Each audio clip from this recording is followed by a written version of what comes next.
The moment I picked up her phone and saw the messages, my chest tightened. At first, my mind struggled to make sense of what I was reading.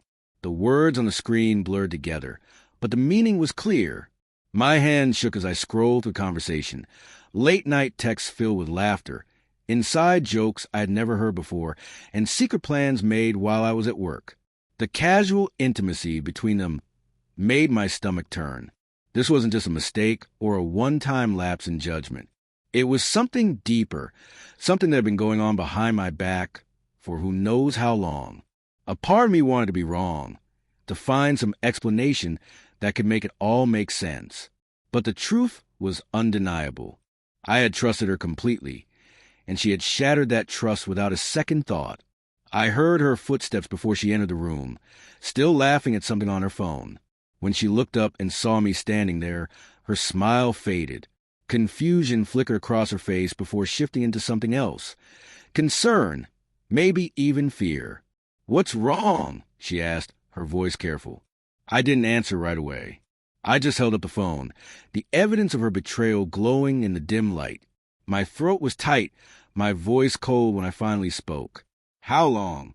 Her eyes darted to the screen, and I saw the exact moment she realized what had happened. She opened her mouth, then closed it again. For a second, it looked like she might try to deny it, but there was no point.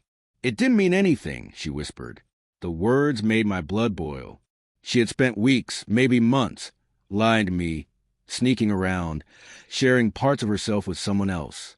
And now she wanted to pretend it was nothing. I could have yelled. I could have demanded answers. But in that moment, I felt nothing but clarity. I didn't want excuses. I didn't want to fight. I didn't want to fix something that was already broken beyond repair. I turned away, walked to the bedroom, and grabbed a bag. My movements were mechanical, numb. I stuffed clothes inside without thinking, grabbed my wallet and keys from the dresser. Behind me, her voice grew more frantic as she realized what was happening. "Wait, please. Let's talk about this. It was a mistake. I swear, don't just leave like this." I ignored her. I slung the bag over my shoulder and headed for the door.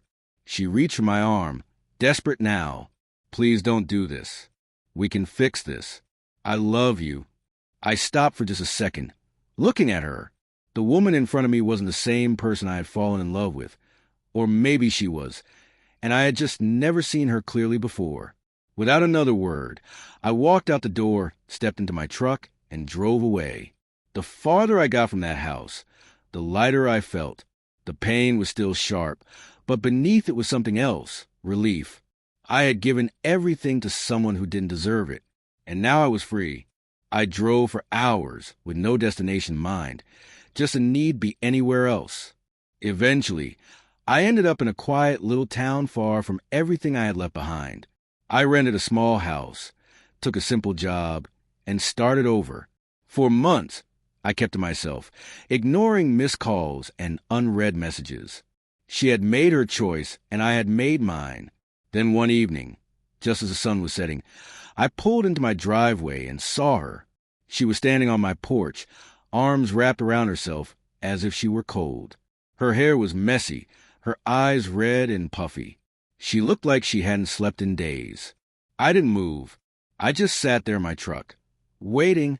After a moment, she took a shaky breath and stepped forward. "I had to find you," she whispered. I stayed silent.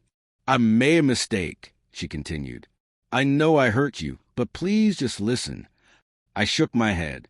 "I don't need to." Tears filled her eyes, but I felt nothing. Once, I would have done anything to wipe those tears away. But now, I could barely remember why I had loved her at all. She opened her mouth to speak again, but I didn't give her the chance. I stepped past her, unlocked my door, and walked inside. I never looked back.